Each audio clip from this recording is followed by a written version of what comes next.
चलिए तीसरा video, third video of the day. So इसमें भी बहुत सारे कंपनीज है, लेकिन अभी हम थोड़ा फिनेंशियल्स पे अपना फोकस को शिफ्ट करेंगे। लास्ट 2 वीडियोस में आपने देखा कि मैंने सारे नॉन फिनेंशियल्स कंपनीज को ट्रैक किया। तो यहाँ पे फिनेंशियल्स में हम सबसे पहले L&T फाइनेंस का बात करेंगे, ठीक है। और L&T finance is kind of N outlier, ठीक है। और मैं बता रहा हूँ क्यों, ठीक है। पहले इनका बिजनेस मॉडल जान लेते हैं, कहाँ कहाँ पे लोन्स देते हैं, वरना तो आपको समझ नहीं आएगा ना नंबर्स के बारे में अगर मैं डायरेक्टली बात करने लग गया तो L&T फाइनेंस का 2 डिवीजन है, ठीक है। एक वो रूरल इंडिया में पैसा देते हैं और दूसरा वो अर्बन इंडिया में पैसा देते हैं, ठीक है। और इनका जो दोनों बुक है, उनका जो टोटल एलोकेशन है रूरल एंड अर्बन का 50-50% के आसपास होगा, ठीक है। रूरल आई थिंक 45 है और अर्बन लेट से 55 है, कुछ समथिंग लाइक दिस। अब ये जो रूरल वाले बुक है, इसमें से 2 ही मेन कैटेगरी है, ठीक है। उसमें से primary categories of course joint lending group, micro finance का कैटेगरी, और दूसरा आई थिंक उनका एक और कैटेगरी है जिसको ये लोग फार्मर बुक बोलते हैं, ठीक है। एग्री लिंक्ड है। सो बेसिकली क्या है, माइक्रो फाइनेंस ही मेजॉरिटी कैटेगरी है इन द रूरल सेगमेंट। और ये जो अर्बन वाले कैटेगरी है, इसमें इनका आप देखोगे 2 व्हीलर लोन्स है, फिर आपका होम लोन्स है, एसएमई एमएसएमई लोन्स है, और पता नहीं, और हाँ पर्सनल लोन्स भी है, ठीक है। तो ये हो गया आपका अर्बन के कैटेगरी, ठीक है। अब यहाँ पे क्या है, L&T फाइनेंस का मैं आउटलायर क्यों बता रहा हूं, because L&T finance is one of the few companies जिनका माइक्रो फाइनेंस सेगमेंट का एसेट क्वालिटी खराब नहीं हुआ है। Got it. इनका कलेक्शन एफिशिएंसी अभी भी 99% के ऊपर है in the micro finance segment, मतलब यहाँ पे जो रूरल फाइनेंस जो बोलते हैं ये लोग, ठीक है, which is actually a good sign, right. Because सारे के सारे माइक्रो फाइनेंस कंपनीज का तो जो भी अपडेट्स आ रहे हैं, यू वुड सी के लाइक सबका portfolio risk is going up, सबका credit cost is going up, सबको ज्यादा प्रोवाइड करना पड़ रहा है। ये फ्यूजन टाइप के कंपनी तो इतना प्रोवाइड किया कि प्रॉफिट से लॉस में हो गया, स्टॉक आधा हो गया। सो द पॉइंट इज कि L&T फाइनेंस का वो प्रॉब्लम नहीं हुआ है। बाय द वे, ये सारे टर्म्स अगर आपको थोड़ा बहुत डिफिकल्ट लगता है, यू वांट टू लाइक एक सिटिंग में अगर आपको सब कुछ सीखना है in the lending space in financials, तो आप मेरा वर्कशॉप ले लेना, मैं उसका लिंक डाल दूंगा डिस्क्रिप्शन बॉक्स में, ठीक है। ₹699 का ही है, आप पूरा एकदम स्किल सेट बना लोगे, राइट। आपको कोई बैकग्राउंड की जरूरत नहीं होगा। So coming back to L&T finance यहाँ पे, लेकिन देखो, अभी बात ये यहाँ पे होता है कि L&T finance is truly N outlier because इनका एसेट क्वालिटी खराब नहीं हुआ in the micro finance space, which is very good, right. Because if your collection efficiency is 99% के आसपास अभी भी, इट ट्रूली मीन्स के लाइक से आपका कलेक्शन का जो टीम आपने बनाया वो टीम बहुत स्ट्रांग है, ठीक है। अच्छा, फिर उसके साथ क्या है, अब देखिए, लेकिन लॉजिकली अगर आप देखोगे, कोई भी फिनेंशियल अभी इस माहौल में माइक्रो फाइनेंस में पुश नहीं कर रहे हैं लोन्स, ठीक है। तो सबका डिसबर्सल का पेस घटे जा रहे हैं, नेगेटिव डिसबर्सल का ग्रोथ है सबका, तो यहां भी वही हुआ, ठीक है। अब रूरल फाइनेंस के सेगमेंट में इनका डिसबर्सल नहीं बढ़ा। As a result L&T finance के अगर मैं Q2 ओवर Q2 का ओवरऑल लोन बुक बताऊं, मतलब रूरल और अर्बन सब मिला के, सारे सेगमेंट्स मिला के 18% का लोन बुक का ग्रोथ आया, 18, ठीक है। अब आप बोलोगे 18 क्यों, कैसा नंबर है। अब ये नंबर उतना अच्छा नहीं है बिकॉज पहले ये 30% से ग्रो करता था, ठीक है, जब ये माइक्रो फाइनेंस के सेगमेंट भी चलता था बाकी के दूसरे सेगमेंट के साथ। एक और सेगमेंट है जो अर्बन वाले कैटेगरी में, उसमें इनका ग्रोथ नहीं आया, वो है कि पर्सनल लोन का डिवीजन। आपको तो पता ही है, राइट, ये RBI जो पर्सनल लोन और अनसिक्योर्ड क्रेडिट और क्रेडिट कार्ड इन सब के पीछे जो लगा, राइट, आपने देखा होगा कि लाइक पेटीएम के साथ क्या क्या हो गया। सो द पॉइंट इज के लाइक ये जो L&T फाइनेंस है, उनको समझ में आ गया कि ना भाई, मतलब हमें अपना रिस्क का जो गार्ड रेल है उसको और स्ट्रांग बनाना पड़ेगा। And of course when you are focusing mostly on credit quality here and increasing and like strengthening the guard rail of risk, तो उस टाइम पे आप उस बुक को ग्रो नहीं करोगे। तो इनका अगर मैं नंबर बताऊं पर्सनल लोन का बुक ओनली 4% से ग्रो किया। तो एक माइक्रो फाइनेंस का बुक है जिसमें डिसबर्सल डिग्रीव, और दूसरे साइड पर्सनल लोन है जिसमें सिर्फ 4% से ग्रो किया। As a result of which जो 30% का लोन बुक का ग्रोथ का इंजन था L&T फाइनेंस, अभी वो 18% का हो गया, ठीक है। अब देखिए, कोई भी रीजन हो, अगर आपका 30% का इंजन 18% का इंजन बनता है, मतलब क्या है, गाड़ी आगे चल रहा है लेकिन उसका अभी स्पीड घट गया। मतलब पहले अगर L&T फाइनेंस 4th गियर में चल रहा था, अभी लेट से वो 3rd गियर में चल रहा है। Got it. और मार्केट को स्पीड से फर्क पड़ता है। जिस कंपनी का पेस ऑफ सेल्स ग्रोथ या पेस ऑफ लोन बुक बढ़ता है, वहां पे आप देखोगे उस स्टॉक के पीछे डिमांड आता है, ठीक है। तो L&T फाइनेंस का तो ये ठीक है, मतलब but what is really impressive के लाइक इसका collection efficiency is still very good. इनका क्रेडिट कॉस्ट का जो नंबर है, because credit cost is provision divided by of course the total loan book, right? तो यहाँ पे अगर आपका कलेक्शन एफिशिएंसी खराब होता तो ज्यादा प्रोवाइड करना पड़ता, तो नेट इनकम घटता, आरओई और नीचे की तरफ जाता और क्रेडिट कॉस्ट बढ़ता, है ना? सो द पॉइंट इज के लिए यहाँ पे वो सब चीजें नहीं हुआ। लेकिन of course I understand management का ये जो प्रूडेंट बिहेवियर है ना, मतलब उनके जगह मैं भी होता, बोर्ड में होता, तो मैं उनको भी बताता कि हाँ भाई अभी माइक्रो फाइनेंस में तो पागलों की तरह डिसबर्सल करने की कोई जरूरत नहीं है, दूसरे सेगमेंट्स में सोचो। और वही कंपनी कर रहा है, because if you look at it, अभी सिक्योर्ड रिटेल में ये लोग ज्यादा फोकस कर रहे हैं, ठीक है, क्योंकि माइक्रो फाइनेंस तो है ही अनसिक्योर्ड। मतलब ये लोग अपना टू व्हीलर का लोन्स, फिर आपका होम लोन्स, ये सब तो secured part of the retail book है ना, और ये अर्बन भी है, राइट? मतलब कस्टमर का यहाँ पे बार्गेनिंग पावर भी ज्यादा है, तो वो वाले segment is growing at a faster pace than the rural वाले सेगमेंट हियर, ठीक है? इसीलिए अर्बन का part to the total portfolio is 55% of the total loan book. तो यही है, सिर्फ वो गाड़ी का जो ग्रोथ रेट है वही घट गया, अभी थर्ड या सेकंड गियर में चल रहा है, पहले फोर्थ गियर में चलता था। लेकिन बाकी कोई कंप्लेंट्स का जगह नहीं है, ग्रॉस एनपीए का नंबर भी इंप्रूव ही हो रहा है। जैसे मैंने बोला, क्रेडिट कॉस्ट, ग्रॉस एनपीए का नंबर YOY लेवल पे, QOQ लेवल पे they did not deteriorate unlike the other micro finance companies. तो अच्छी है कंपनी का, और इनका आरओई का नंबर भी धीरे धीरे ऊपर की तरफ जा रहा है। जैसे अभी 11.5% होगा, लास्ट ईयर दिस क्वार्टर में दी आरओई वाज 10.2% के आसपास। तो किसी का अगर आरओई ऊपर जा रहा है फॉर और जब उसका बुक का एक सॉलिड पार्ट माइक्रो फाइनेंस है, that is actually highly commendable. So अच्छी है L&T फाइनेंस का, तो एज अ बिजनेस में कोई प्रॉब्लम तो मुझे दिखता नहीं है। और मैं देख रहा हूँ और कुछ मिस हो रहा है कि नहीं, ऐसा कुछ नहीं है। I think I have covered most things here. अब देखते हैं कॉन कॉल्स में क्या होता है, बिकॉज ये सब तो अपडेट्स है, ठीक है? और मैं जो भी आपको ये जो एक्स्ट्रा इनसाइट देता हूँ वो पिछले क्वार्टर के कॉन कॉल से सुन के बताता हूँ, गॉट इट? मतलब जब मैं पिछले क्वार्टर के कॉन कॉल में रहा या ट्रांसक्रिप्ट पढ़ा, गॉट इट? इसीलिए तो आप देखोगे मेरे वीडियोज में, आप देखोगे तो आपको पूरा पिक्चर मिल जाता है, नॉट के लाइक मैं सेल्स और प्रॉफिट का ग्रोथ का नंबर बोल के छोड़ दिया, राइट? तो उससे क्या होता है ना, पर्सपेक्टिव नहीं मिलता है कि कंपनी किस दिशा में जा रहा है, वो क्रिटिकल है ज्यादा देन से फॉर एग्जांपल आज सिर्फ उसका स्टैंड अलोन नंबर्स क्या क्या है। तो ये हो गया बात। अब हम बात करते हैं कोटक महिंद्रा बैंक का। The bank is going through a lot of problems. एक तो उनका आप देखोगे कि लाइक लोन बुक का ग्रोथ रेट घट गया, ठीक है? दूसरे साइड में आप देखोगे कि आरबीआई ने जो बैंड लगवाया, राइट? मतलब उनके ऐप के थ्रू से आप क्रेडिट कार्ड इशू नहीं कर पाओगे, नया कस्टमर्स को ऐड नहीं कर पाओगे, so on and so fourth. तो वो तो चल ही रहा है। और इससे क्या हुआ ना, बिजनेस मोमेंटम तो और भी बिजनेस मोमेंटम का ग्रोथ का प्रॉब्लम आ गया, यहाँ पे मोमेंटम यहाँ पे रुक गई। तो इसीलिए कोटक महिंद्रा बैंक मतलब अभी तो उसका लोन बुक ग्रो किया सिर्फ 17% से। मतलब that's not a very impressive number ना, because when you look at an ICICI bank and all that, जिसका एक्सिस बैंक का लोन बुक आई थिंक कितने रेट से ग्रो किया, 12-13% से ग्रो किया। बट एक्सिस बैंक का जो लोन बुक है वो 2.5 टाइम्स to 3 टाइम्स है कोटक महिंद्रा बैंक के लोन बुक से। तो Kotak should be growing at a faster pace ना, बिकॉज कोटक और बजाज फाइनेंस का लोन बुक का साइज मोटा मोटी सिमिलर है। तो बजाज, आई नो कंपैरिजन नहीं कर सकते बिकॉज वो NBFC है, रेगुलेशंस अलग है उसका, इसका आई नो ये बैंक है, कासा वासा में डालना पड़ता है, ये वो बॉन्ड्स खरीदना पड़ता है। But having said that, Bajaj finance you can see is growing between कितने से ग्रो किया, 30% के रेंज से तो अभी भी ग्रो कर रहे हैं, ठीक है? गाइडेंस भी उनका 30% के आसपास है, लेकिन ये ग्रो कर रहा है 16-17% से।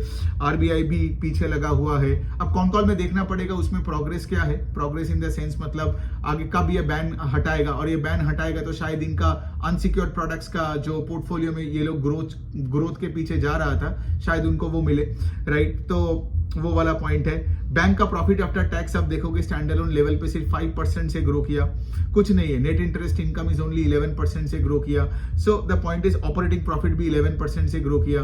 सो इसका क्या मतलब, यहाँ पे आपका ग्रोथ का रेट में इशू है। एसेट क्वालिटी में कोई प्रॉब्लम नहीं है कोटक महिंद्रा बैंक का, वो तो HDFC में भी नहीं है और मेजोरिटी बैंक्स में नहीं है, ठीक है? बड़े बैंक्स का बात कर रहा हूँ यहाँ पे। एसेट क्वालिटी का प्रॉब्लम ये माइक्रो फाइनेंस कंपनीज में ज्यादा है, ठीक है? सो कोटक में यही इशू है, मतलब ग्रोथ एकदम नीचे की तरफ जा रहा है, ग्रोथ रेट, ठीक है? सो नीचे की तरफ जा रहा है। एंड उसके साथ साथ मतलब देयर इज नथिंग टू से, मतलब 10-11% से अगर आपका नेट इंटरेस्ट इनकम ग्रो करता है, राइट, तो क्या ही पैसा बनेगा? स्टॉक तो सस्ता ही दिखता रहेगा ना। तो जो लोग ये कोटक महिंद्रा बैंक और HDFC बैंक लेते जा रहे हैं बिकॉज उनको लग रहा है सस्ता है, उनको ये समझ नहीं आ रहा है कि सस्ता क्यों हो रहा है। So there is a reason why a stock gets cheaper over a period of time, because business growth momentum चले जा रहा है उससे।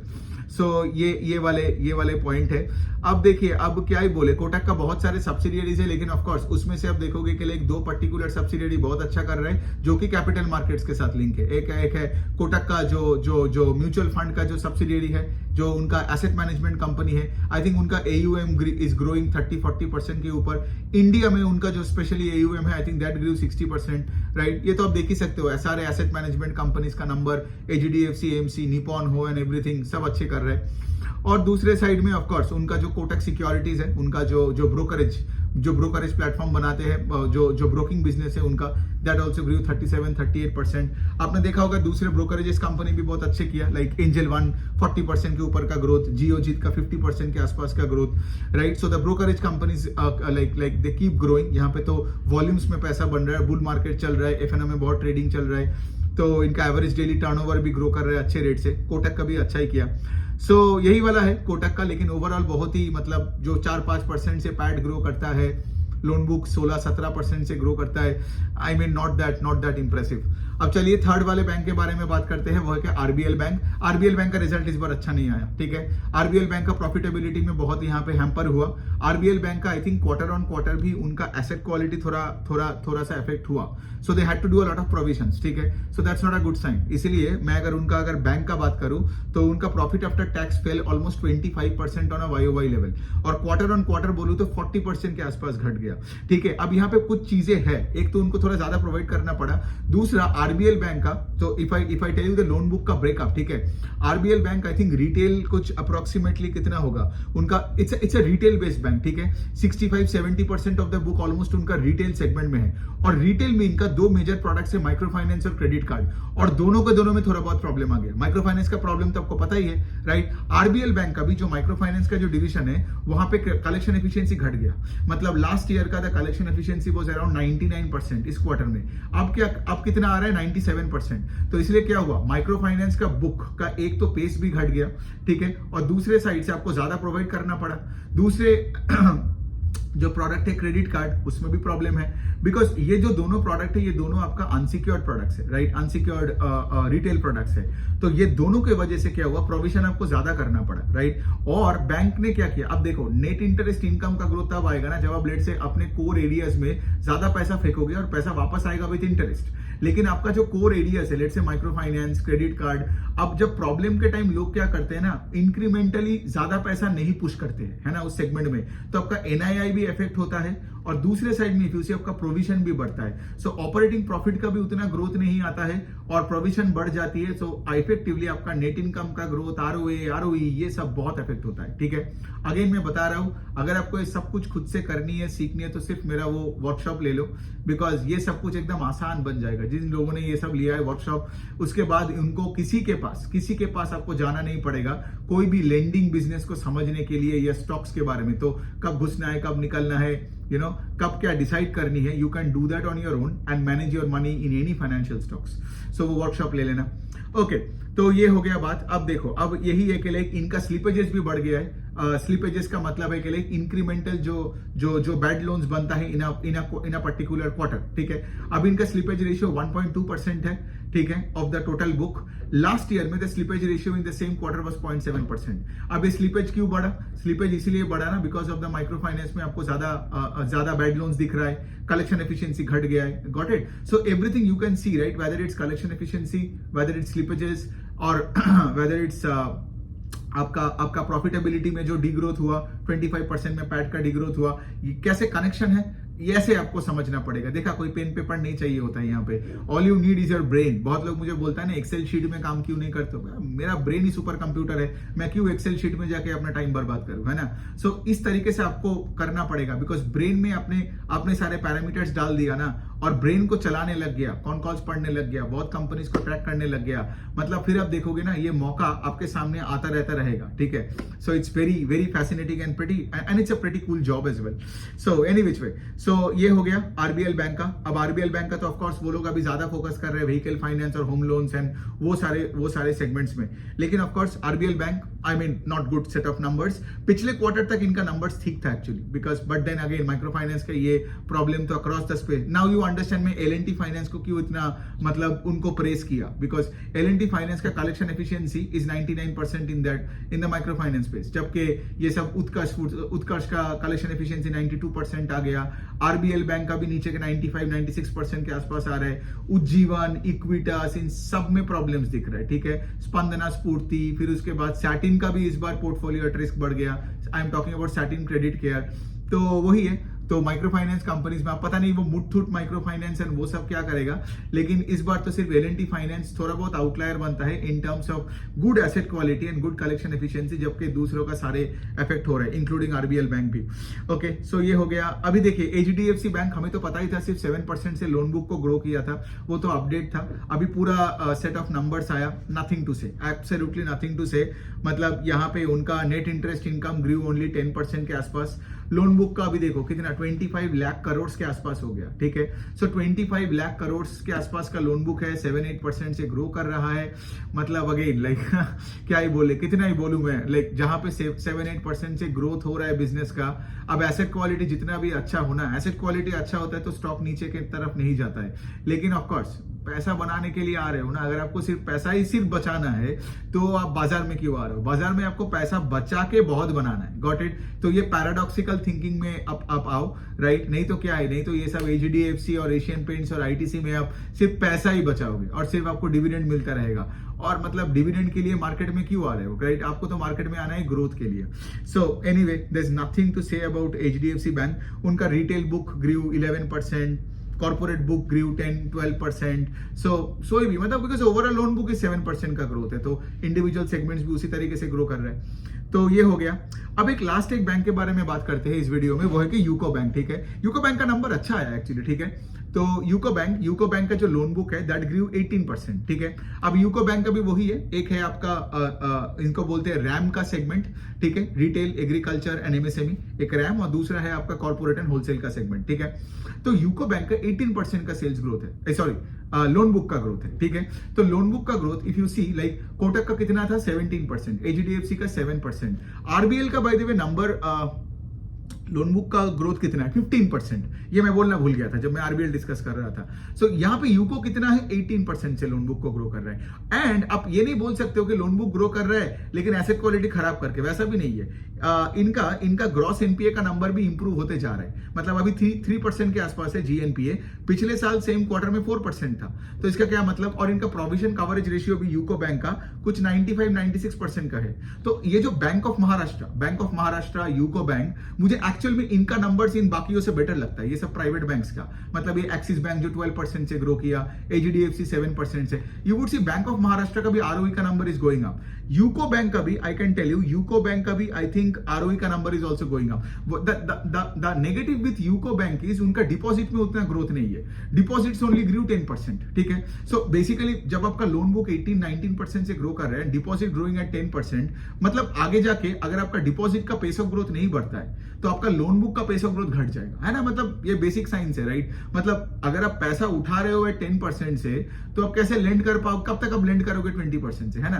So that can be the negative, that is the only negative I can see in UCO bank के उनका deposit का growth is only 10%। But having said that तो सही नंबर है। इनका निम्स भी बड़ा है, नेट इंटरेस्ट मार्जिन, राइट, 3.1% के आसपास है। Last year the number was I think 3 के नीचे था, राइट। तो ये भी अच्छा है।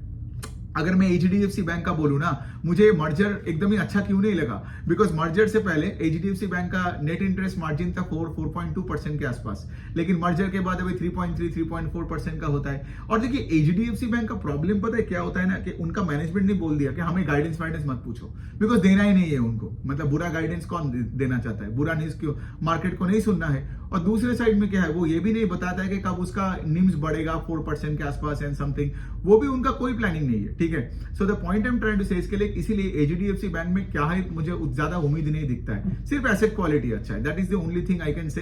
बट ग्रोथ पैरामीटर के मैट्रिक्स में not that great. UCO bank अच्छा लगा बिकॉज देखो जो अच्छा है वो अच्छा है, ठीक है। अब ये मत बोलो कि भाई वो पीएसयू है तो खराब ही है बाय डिफॉल्ट, वो भी मत करो, ठीक है। द पॉइंट इसके लिए जब एक धंधा करेगा ना, मार्केट को तो ये नहीं पता कि वो पीएसयू है या प्राइवेट है। ये मैं पहले मिस्टेक मैं भी करता था कि चलो ये पीएसयू है, देखना ही नहीं है, वो गलत बात है। सबको ट्रैक करो, देखो कौन क्या करे। जैसे आज अगर अगेन मुझे अगर आप मतलब एक बंदूक डाल के बोलोगे किसमें डालोगे, मैं यूको बैंक और बैंक ऑफ महाराष्ट्र में डाल सकता हूँ, जबकि मेरा होल्डिंग नहीं है इन दोनों में। मेरा पोर्टफोलियो में अभी कोई बैंक है ही नहीं, ठीक है, to be very honest, right. मेरे पास कुछ एमएसएमई कंपनीज है, एमएसएमई बेस्ड लेंडर्स है एनबीएफसीज में, और कुछ अफोर्डेबल हाउसिंग फाइनेंस कंपनीज है, ठीक है। वही मेरा फाइनेंशियल का स्पेस में है, बिकॉज उसमें ग्रोथ रेट कतई ज्यादा है, 30, 40, 50% का है, एसेट क्वालिटी इंप्रूव है, कलेक्शन एफिशिएंसीज अच्छा है उनका, और मैनेजमेंट का गाइडेंस अच्छा है। लेकिन कोई भी बड़े बैंक्स नहीं है, छोटे बैंक्स भी नहीं है, और माइक्रो फाइनेंस का किसी का अगर थोड़ा सा डिवीजन भी है, पूरा माइक्रो फाइनेंस तो छोड़ ही दो, ये अरमान टाइप का, ये उज्जीवन टाइप का, लेकिन अगर छोटा भी डिवीजन होता है ना, तब भी मैं वो फाइनेंशियल से पूरा निकल गया। मतलब करना ही नहीं है मुझे, माइक्रो फाइनेंस को टच नहीं करना है मुझे। बट एनी विच वे, मतलब if you put a gun on to my head again, right, तो again UCO bank and bank of Maharashtra are actually better deals, because 18-20% से ग्रो कर रहे हैं, आरओई ऊपर की तरफ जा रहे हैं, निम्स बढ़ रहा है, एसेट क्वालिटी इंप्रूव हो रहा है, राइट, कंपेयर टू से फॉर एग्जांपल एक 7% का engine HDFC bank, Kotak bank, ये सब आपका 12-14% से ग्रो कर रहा है। सो मतलब अब क्या बोले, अब इसमें तो कोई ग्रोथ वगैरह है नहीं। एक्सिस बैंक का भी तो नंबर्स बहुत ही डिसअपॉइंटिंग थे, सिर्फ 12% से ग्रो किया, जो मैंने वीडियो कल आई थिंक कल ही छोड़ा था मैंने। सो वही है। तो चलो हमने यहाँ पे 1, 2, 3, 4, 5 फाइनेंशियल्स का बात किया। एल&टी फाइनेंस एनबीएफसी है, और बाकी का तो ऑफकोर्स बैंक्स है।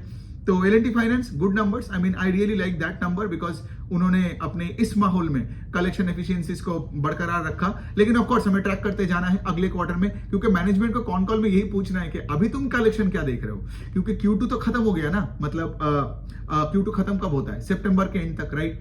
अब मैनेजमेंट का जब ये कॉन कॉल है तो उनको मतलब मेरा यही सवाल रहेगा उनसे कि भाई तुम ये बता दो कि भाई तुम्हारा अक्टूबर में क्या चल रहा है, ठीक है। अगर वो ये बता दिया, देखो मार्केट ऐसे चलता है, ठीक है, अगर वो कॉन कॉल में आके ये बता दिया कि नहीं भाई अक्टूबर से सिचुएशन और बुरा होते जा रहा है, जो सितंबर तक नहीं था, फिर क्या हो रहा है ना, आप देखोगे अगले दिन से वो स्टॉक गिरता रहेगा, ठीक है, राइट। लेकिन लोगों को क्या है, सिंस वो कॉन कॉल नहीं पड़ता है ना, उनको वो तो सितंबर का डेटा देख रहे हैं, वो देख के बोलेगा अरे इसका तो 99% कलेक्शन एफिशिएंसी है, स्टॉक नीचे की तरफ क्यों जा रहा है, because he completely missed out कि मैनेजमेंट ने ये बोला कि अभी एसेट क्वालिटी खराब हो रहा है। तो गोइंग फॉरवर्ड Q3 का जब नंबर आएगा तब कलेक्शन एफिशिएंसी कम होगा, प्रोविजन ज्यादा होगा, नेट इनकम और गिरेगा, राइट, क्रेडिट कॉस्ट बढ़ जाएगा, प्रॉब्लम्स और दिखेगा।